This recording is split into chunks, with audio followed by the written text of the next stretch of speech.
Hello, and welcome to a brand new episode of The Hangout. Not The Hangout, this is The Comic Call. The Hangout was an old school comic book web show from a while back that I wasn't involved with, but three awesome ladies were on this International Women's Day.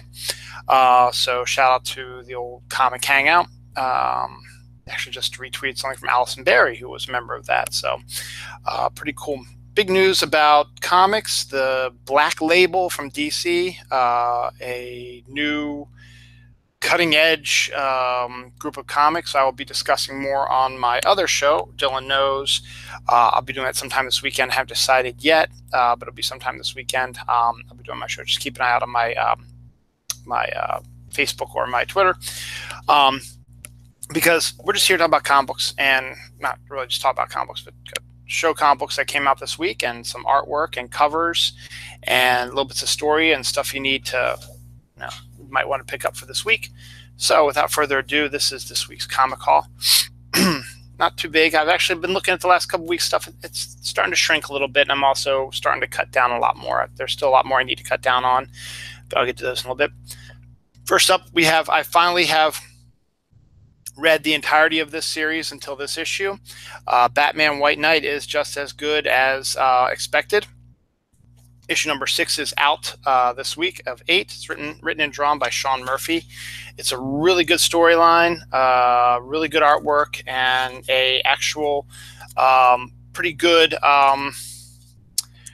Joker story, which I'm not a big fan of the Joker, obviously, but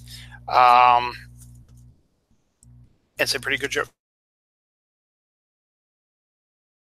story. So some really nice artwork. The artwork is beautiful. And there's a major change in the story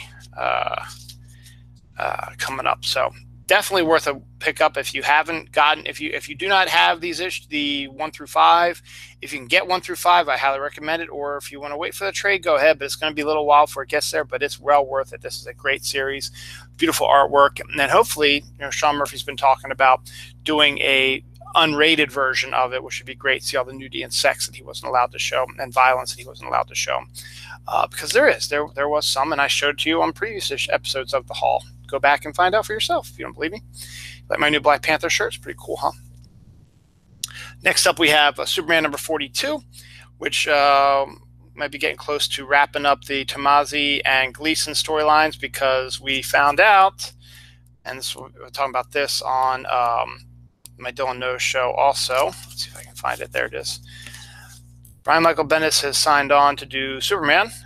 He will be having a story in Action 1000, which will be out in about a month. And then there's going to be a 6-issue miniseries after that, with no issues of Superman or Action after that. And then after that 6-issue miniseries, he will be taking over both Action Comics and Superman. So we got a little ways to go, I guess, but we'll see. Superman number 42 is the beginning of taking a Tomasi and Gleason look at Bizarro. Actually, really nice art for Bizarro. The artist is, let me find out, is it Gleason? He might be doing the artwork. It looks like his stuff. Yeah, Patrick Gleason and Peter Tomasi are doing the story, and Patrick Gleason's doing the art. So fantastic. I haven't seen Gleason doing the art in a while, so it's fun to. So there's Bizarro Jonathan, which is awesome. And he doesn't really have any connection to the Bizarro in Red Hood, because that's a different Bizarro. But Superman's been consistent, and we'll see what Bendis does. I'm leery of a Man of Steel miniseries, which is what John Byrne did when he started taking over, and then he's renumbering Superman number 1 from number 1 again, which, again, I hate that kind of stuff, though Action will go with 1001, so we'll see.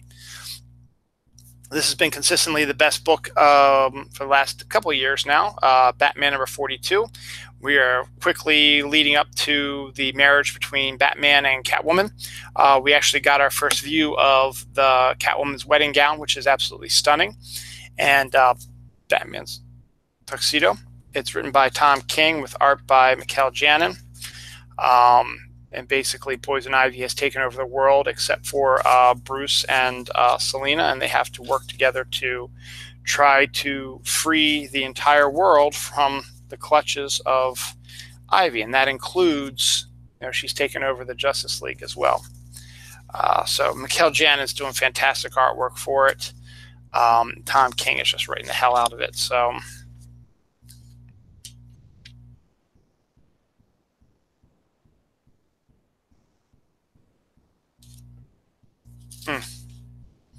very interesting. Story's been phenomenal. It's been really, really good. I've enjoyed it immensely. Okay, next up we have Green Lanterns number 42, which has also been a good series. Tim Seeley is the writer. V. Ken Marion pencils and Sandu Floria inks. Green Lantern, good series.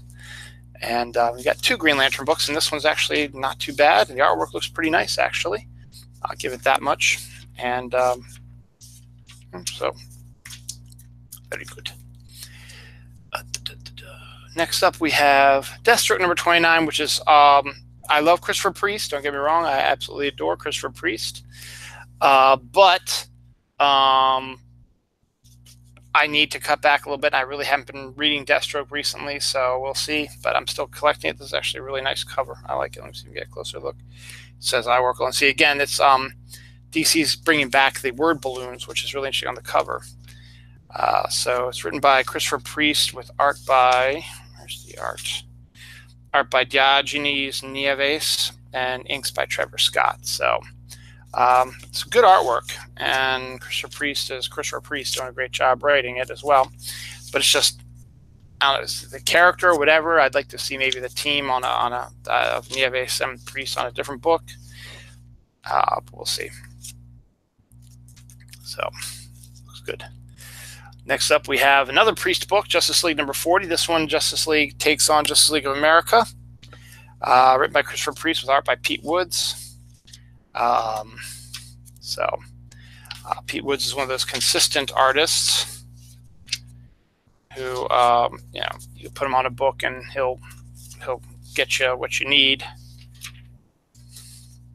So, Justice League written by Christopher Priest is interesting, but again, it's one of those that we're on the fence about, and we'll see what happens. Harley Quinn number 39. Again, I always keep saying I'm on the edge about Harley Quinn, but again, you got to love these Frank Cho covers. He's like found his niche, and it's good to see the old Harley back. Frank Thierry is the new writer, has been for a while, and Naki Miranda is the artist, and they've been bringing a lot of the Gotham villains after Harley. So I guess Thierry wanted to write them and add it to a Harley Quinn book. So we'll see. Again, Palmiotti and Amanda Conner did a really good job of Harley, and I just been sticking with it because I like the covers and it's interesting. But we'll see. That one is on the fence as well. Black Lightning number 5, next to last issue of the miniseries. Black Lightning is hugely popular right now on TV, so if you're a Black Lightning fan and you want to learn more about it, this miniseries is out. Actually written by his creator, Tony Isabella, with some nice artwork by Clayton Henry. So you get Black Lightning, written by his creator, and you get some nice Clayton Henry, and Yvel Gutierrez is also doing some of the artwork also. So let's just get caught up on that. So only one more issue left of it, so you can probably hopefully find the previous issues. If not, maybe wait for the trade on that one. But if you are enjoying Black Lightning, the TV show, I recommend the miniseries. That's it for the regular DC books. Got a few other things. Crossover with Archie Comics is Harley and Ivy Meet Betty and Veronica. This is the last issue of that miniseries, issue number 6. It's written by Paul Dini and Mark Andreyko with art by Lara Braga. And it's got exactly what you think it has. It's got Betty and Veronica meets Harley and Ivy. So,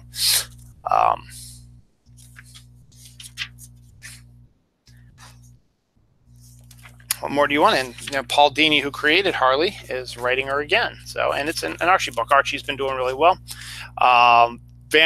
Vampironica is coming out next week, which actually looks really good. So we'll see that, and you'll see The Hunger come up a little later also. From the Hanna-Barbera Edge, we have The Jetsons #5. It's a pretty nice cover in there. Speaking of Jimmy Palmiotti, Jimmy Palmiotti is the writer of this one. Pierre Brito is the artist. So it's a different take on the Jetsons. And it's actually fairly entertaining. It's almost like they're almost treating them like the Fantastic Four, which is really interesting. But it's a pretty interesting series. Also, we have Exit Stage Left, The Snagglepuss Chronicles #3.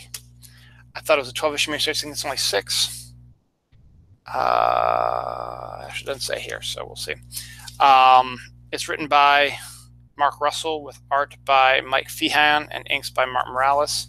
It postulates Snagglepuss as a gay Southern playwright in the 1950s during the Red Scare. So it's a take on a look at communism and homosexuality when it was in the closet, and the McCarthy hearings, and lung cancer and all kinds of crazy stuff. Mark Russell did a really good job with his Flintstones run, and this one is just as good as that. That's it for the DC books. Only a couple Marvel books this week, and that's going to continue being the way it is. Dan Slott is starting his final story arc on Amazing Spider-Man. This is Going Down Swinging Part 1, issue 797. I think this is him by himself. I don't think Gage is helping out. Nope, Dan Slott, writer, Stuart Immonen, penciler. And this is just bringing in Norman Osborn, who doesn't have his Green Lantern powers anymore, but does have the Carnage. And this, I love this cover picture right there. It is absolutely great. Seeing MJ and Peter back, but then of course they go and wreck it. So we'll see what happens. But it's, Norman Osborn now has the Carnage symbiote, and I don't know. It's interesting. It's going to be one of those things where you're going to see the death of a lot of characters, and there is a character that dies in this one. And I'm not going to spoil that, but this is a nice Alex Ross cover. And this, the last bit of the Amazing Spider-Man books are going to be selling out like crazy. This one's already sold out from what they said at the Diamond level. So we'll see what happens. And a little sad news. This is the final issue of Hawkeye, #16. Kelly Thompson's been doing a phenomenal job, and Leonardo Romero is doing great. But then I saw this and made me a little happier. Exiles is coming soon, so I can't wait to see that. But until now, this Hawkeye series has been great, and it's a shame that it's disappearing because it's been really, really good. So not much we can do about that, but that's just the way it is. So, but it is much like when Jessica Drew, Spider-Girl or Spider-Woman disappeared. It was kind of sad. It's kind of sad to say farewell to Hawkeye. So that's it for Hawkeye. #16, the final issue is out. So I'd recommend picking up the trades if you could. Again, your local comic book store might be having all kinds of deals this weekend. Mine is doing their usual 50% off a trade. So if you want to get caught up on stuff real quickly, you can pick up those trades. That's it for Marvel. Independence, there's some interesting stuff coming out this week, especially from Image. First up, we have Oblivion Song #1. This is Robert Kirkman's first new book in a while. He's the writer. Lorenzo De Felici is the artist and co-creator, and I'm not exactly sure what the story's about because I haven't read it yet, but it is the first new Kirkman in a while.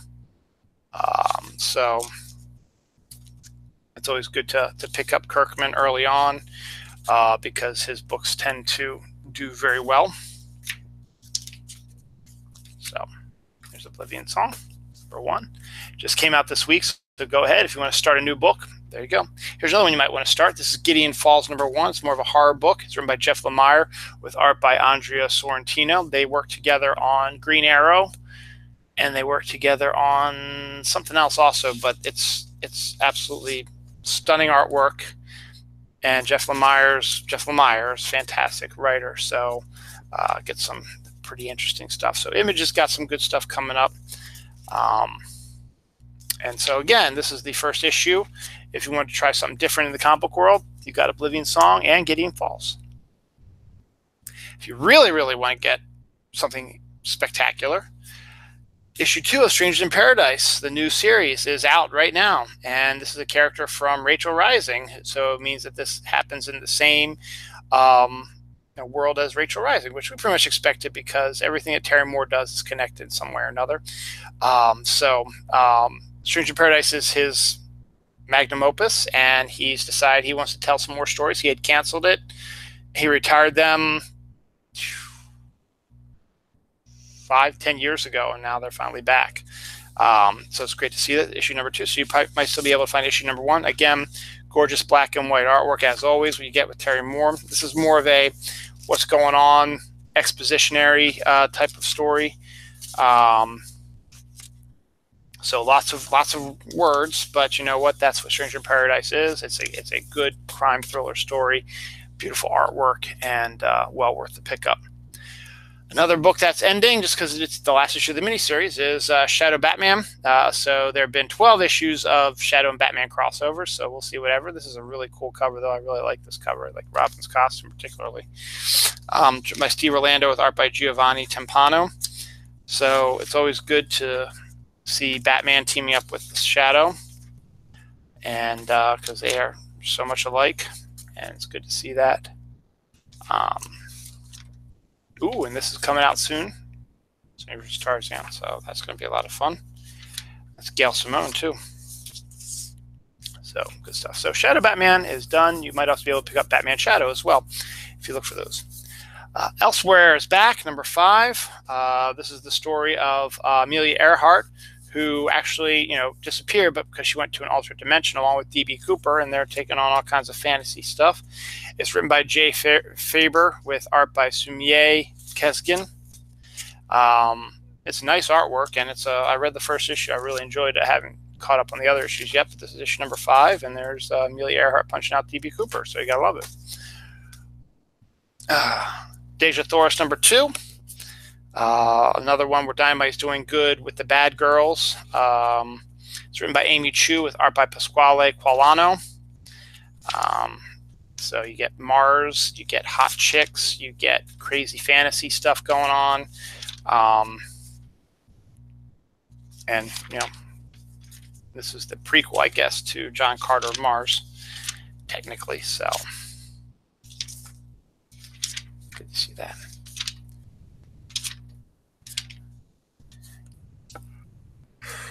What are the other covers?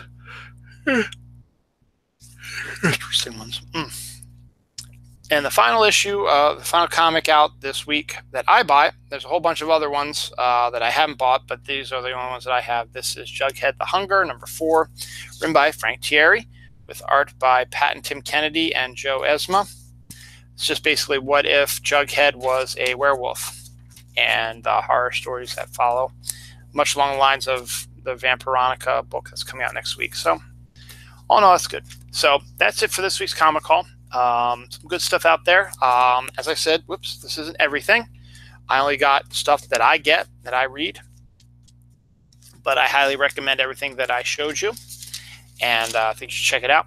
Go to a comic book store, check out what they got, see if you can find some stuff you're interested in. If you saw the Black Panther movie, and you want to learn more about Black Panther, there's going to probably be Black Panther displays still around. Black Lightning, if you're interested in that as well. The Avengers got a movie coming up really soon too. Deadpool's got a movie coming up soon too, so you're going to have a lot of that too. You can get some other DC stuff and all kinds of new stuff coming out all the time. So that's it. So again, if you don't know where your local comic book store is, go to your search engine, type in Comic Shop Locator Service, and when you find the proper website, click on it, go to the website, and on the right hand side, the first thing you need to do is just type in your zip code, and bam, it'll give you all the comic book stores within a 20-mile radius of your zip code. So it's good to see where, and then you can take a look and see which ones are close by, or if you want to check them all out, see which one is best fit for you.